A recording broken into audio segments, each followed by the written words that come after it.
bienvenue dans un nouveau épisode de Défi Santé. Aujourd'hui, nous avons un docteur mauricien, mais installé en France, qui peut causer un peu sur la chirurgie cardiaque. Bonjour docteur, bienvenue sur le plateau de Défi Santé. Vous êtes mauricien, médecin mauricien installé en France. Parlez-nous un peu plus de vous. Bonjour Fatima, bonjour tout le monde. Je suis docteur Dharmesh Ramlugun, je suis praticien hospitalier en chirurgie cardiaque au CHU de Strasbourg en France. Bien évidemment, je suis né à Maurice, j'ai fait mes études secondaires au Collège Royal de Querpipe et par la suite j'ai mis le cap sur la France où suite à plusieurs passages de concours, etc., je me suis retrouvé spécialiste en chirurgie cardiaque et mon activité concerne aujourd'hui toute la panoplie de chirurgie cardiaque adulte mais aussi pédiatrique. En adulte, on fait du tout. On fait des coronaires, des valves, on fait des gros vaisseaux, on fait les urgences, que ce soit des embolies pulmonaires, des dissections aortiques, la transplantation, les assistances cardiaques, etc. Et en pédiatrie, on fait de la néonatale jusqu'à l'adulte. Donc on prend vraiment en charge toute la panoplie de la chirurgie cardiaque adulte et pédiatrique dans un centre d'excellence. Okay. Justement, nos épisodes prend deux volets. Là, nous dans le premier volet, nous cause plus particulièrement de la pédiatrie. Est-ce que vous êtes capable d'expliquer un peu la chirurgie cardiaque pour les enfants? Ça concerne qui, justement? Alors, la chirurgie cardiaque pédiatrique, c'est une chirurgie hautement spécialisée, c'est de l'hyperspécialisation et ça demande en fait une formation très pointue. Alors, comment ça se passe? C'est qu'en fait, il faut rappeler juste aux personnes qui nous écoutent, que ces pathologies se développent dans le ventre de maman. Donc, entre la 3e semaine de grossesse et la 8e semaine de grossesse, tout va se jouer dessus. Parce qu'en fait, il y a des phénomènes embryologiques qui vont se faire à ce moment-là. Il faut imaginer que le cœur, en fait, ne ressemble pas du tout à un cœur aux 3e semaine. 3e semaine, c'est comme un tube. Et après, ça va se tourner, ça va faire un looping, ça va se converger, ça va faire un wedging, des septations pour aboutir à des cavités cardiaques bien construites avec des voies d'entrée et de sortie bien construites. Donc, ceci étant dit, de 3e à 8e semaine, on a toute cette construction, y compris avec les coronaires, le système de conduction et tout ça, ce qui fait qu'au bout d'un moment, quand maman va découvrir qu'elle est porteuse de bébé, souvent c'est à ce moment-là qu'elle découvre aussi qu'il y a une malformation cardiaque. Et donc ça, c'est très important de connaître et d'où l'intérêt pour les mamans, les futures mamans qui nous écoutent, de faire un suivi, de faire leurs échographies et de bien vérifier si tout va bien pour bébé. D'autant plus que nous avons aujourd'hui des femmes qui travaillent, des femmes actives qui ne veulent pas forcément être maman très tôt. Donc plus elles vont attendre d'avoir leur bébé, plus les risques, on sait tous qu'il y a des risques de malformations génétiques, des trisomies, etc. qui augmentent, donc il faut faire très attention. Alors, pour vous dire pour la suite comment ça se passe, c'est qu'une fois le diagnostic fait, le diagnostic peut être fait en anténatal, c'est-à-dire même dans le ventre de maman, ou a posteriori. Quand c'est fait dans le ventre de maman, on peut préparer les choses. Donc on peut dire, ok, cet enfant a une malformation particulière et on peut préparer en fait l'accouchement dans un centre où on peut accueillir le bébé et la maman dans de bonnes conditions pour pouvoir justement préparer la chirurgie. Alors, la chirurgie va être lourde parce que souvent, par exemple, si je prends l'exemple des transpositions des gros vaisseaux, c'est-à-dire vous avez le cœur avec ses moteurs représentés par les ventricules droit et gauche, mais au-dessus, les tuyaux sont échangés. Donc l'aorte se retrouve à la place de l'artère pulmonaire et vice-versa. Donc là, en fait, il faut préparer les choses.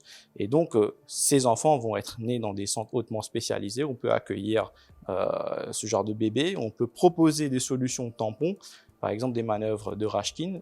Les médecins vont comprendre. Et puis, une fois qu'en fait, on peut aboutir au temps opératoire avec tout le personnel avisé, personnel médical et paramédical, y compris la réanimation, là, on y va.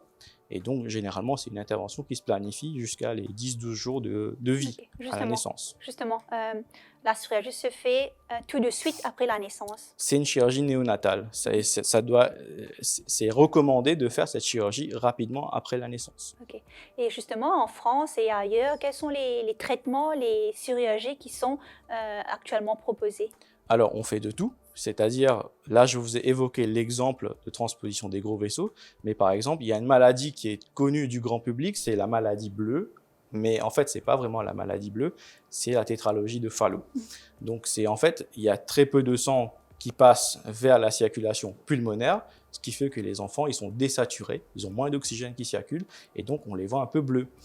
Donc il y a toute une panoplie d'exemples comme ça. Donc il y a tout ce qui concerne les gros vaisseaux, y compris les transpositions, il y a tout ce qui concerne les cavités cardiaques en soi. Donc on peut, comme on définit typiquement, il y a des trous dans le cœur. Donc ça peut être des communications interatriales, des communications interventriculaires, ça peut être des canaux atrioventriculaires. Et puis en fait, tout peut se retrouver au sein du même patient. C'est-à-dire le même bébé peut être porteur, par exemple, d'une transposition des gros vaisseaux et une communication interventriculaire. Ce qui fait en fait que la lourdeur chirurgicale va être encore plus importante et donc la réanimation aussi. Donc on fait de la néonatale tout ce qui concerne les pathologies au moment de la naissance. On peut également faire, par exemple, il y a des patients, on ne va pas les découvrir tout de suite, ils vont avoir des communications interatriales, donc il y a un trou, mais le trou est situé à un étage atrial, c'est-à-dire à basse pression. On ne le découvre pas forcément tout de suite. Des fois, on peut le découvrir à l'âge de 2 ans, 3 ans, mais c'est des enfants, des fois, qui vont grandir et qui vont grandir jusqu'à l'adolescence, et à ce moment-là, ils vont évoquer des signes, ils vont manifester une dyspnée, ils vont être essoufflés à l'effort, et là, on peut les mal comprendre aussi, hein, ces enfants, on peut dire non, mais lui, il ne fait pas d'effort, il est un peu paresseux. Non, mais ce n'est pas vrai. En fait, ils ont une vraie souffrance à l'intérieur et donc on le découvre tardivement. Et là, on peut leur proposer la chirurgie. Mais par exemple, si on fait les communications interatriales, il ne faut pas non plus trop attendre parce qu'en fait, s'il y a un trou, il faut comprendre qu'en fait, au sein du cœur, il y a du sang qui circule, mais il y a du volume aussi. Donc, il y a un volume par minute et ça fait un débit. Donc, plus le débit est important, plus il y a une cavité qui va se dilater par rapport à d'autres. Donc, si une cavité se dilate de trop, ça expose l'enfant à des complications. Par exemple, des communications interatriales, ça peut exposer l'enfant à des problèmes rythmiques. Donc, en fait, on peut aller de la néonatale jusqu'à l'âge adulte. Et même au-delà, une fois qu'un enfant est opéré, il faut préparer l'avenir. Ce n'est pas exclu qu'il faut le revoir ou il y a des choses à refaire. Bien sûr. Et justement, vous êtes régulièrement en visite à Maurice et on sait qu'à Maurice, toutes ces chirurgies ne sont pas forcément faites ici. Quel est un peu votre constat depuis quelque temps? Alors, je sais en fait que si on récapitule par rapport à la population, où moi je suis la population française, c'est-à-dire il y a 60 millions d'habitants, les cardiopathies congénitales, c'est 0,8% de la population. Et donc, c'est par rapport aux naissances et au taux de natalité qui existent. À Maurice, bien sûr, je n'ai pas les chiffres de taux de natalité, mais je sais qu'il y a globalement entre 80 et 100 enfants chaque année qui vont apparaître avec des cardiopathies. Bien évidemment, les choses très complexes, ça demande une attention particulière. Donc, ce n'est pas que les médecins, ce n'est pas que les chirurgiens. Il y a aussi tout le côté de la réanimation. Il faut du personnel bien qualifié pour les surveiller en post-opératoire. Il faut de la machinerie haute performance. Par exemple, vous allez peut-être entendre dans la suite les ECMO, c'est-à-dire les machines pour suppléer la fonction cardiaque en attendant que l'enfant récupère complètement. Donc, il y a toute cette panoplie à proposer aux enfants. Bien sûr, si ce matériel n'est pas présent sur place, c'est difficile de prendre en charge l'enfant dans de bonnes conditions. Actuellement, il se trouve qu'ils font des missions, donc il y a des équipes qui viennent pour opérer les enfants, ce qui est très bien parce qu'en fait, les enfants, ils souffrent. Il faut proposer quelque chose et je pense que le gouvernement a fait beaucoup de choses pour ça, mais l'idéal serait dans un avenir proche d'avoir quelqu'un physiquement présent qui puisse dire on peut prendre en charge les enfants, quitte à être épaulé par quelqu'un d'autre, parce que théoriquement, pour faire ce genre d'intervention, il faut être minimum deux personnes. Pourquoi ? Parce qu'en fait, il faut comprendre ce qui se passe et au moment de l'opération, ce n'est pas que 2 mains qui opèrent, c'est peut-être 4 mains, peut-être 6 mains. Bien sûr, le chirurgien princeps, c'est le capitaine du bateau, parce que lui, il gère de tout, mais il faut se faire aider. C'est une chirurgie qui doit se faire avec une collaboration pluridisciplinaire. Donc, actuellement, si ce n'est pas possible à Maurice, pour des raisons techniques ou manque de personnel, etc., ce n'est pas exclu que notre pays peut prospérer et ramener tout ça plus tard. Justement, comment voyez-vous l'avenir dans ce secteur précis? Dans ce secteur précis, disons qu'il y a beaucoup de changements qui se font actuellement, notamment avec les jeunes qui arrivent. C'est-à-dire les jeunes, ils sont très motivés, ils veulent faire du bien. Mais il faut juste les aider à avoir une bonne formation dans un centre d'excellence. Pourquoi je dis ça? Pourquoi j'insiste dessus? C'est parce qu'en fait, quand vous êtes jeune, vous avez l'énergie, vous avez la fougue, vous êtes enthousiaste, vous voulez travailler, vous voulez faire quelque chose de bien. Mais il faut bien s'orienter. Il ne faut pas aller dans un endroit où on va tout simplement regarder un petit peu et revenir. Il faut aller dans un endroit où, bien sûr, on va avoir beaucoup de mal au départ, où c'est dur, d'accord?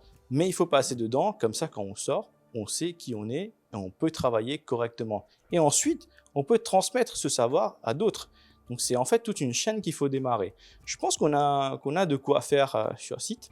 Je pense qu'on a des gens hyper motivés et je pense qu'il faut être optimiste pour l'avenir. Et aussi, il ne faut pas oublier qu'au sein de l'océan Indien, Maurice est entouré d'autres îles. Il y a peut-être d'autres structures qui sont à côté et qu'on pourrait utiliser pour faire des partenariats, etc. D'où l'importance de vraiment se tourner vers un soin de qualité. Bien sûr. Même si ce n'est pas très loin de chez nous. Mais... Bien sûr, bien sûr. Parce qu'il faut comprendre que l'enfant, ce n'est pas un petit adulte. L'enfant, ce n'est jamais un petit adulte. L'enfant, c'est un enfant. Il y a un contexte émotionnel très fort. Il y a des parents, il y a des grands-parents, il y a des gens de la famille.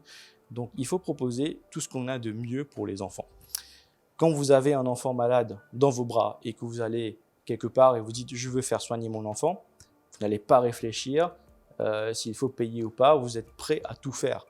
Donc, c'est ça, en fait, être parent et en même temps être dans la famille. Et donc, demain, si par exemple, il y a une volonté de faire tout ça, que ce soit dans le public ou dans le privé, hein, donc il y a des gens qui, je pense, voudront vraiment apporter leur pierre à l'édifice et construire quelque chose de pérenne pour notre pays. D'accord. On termine l'interview avec une lueur d'espoir, justement, pour aller vers un soin de qualité avec un personnel formé. Bien sûr. Ouais.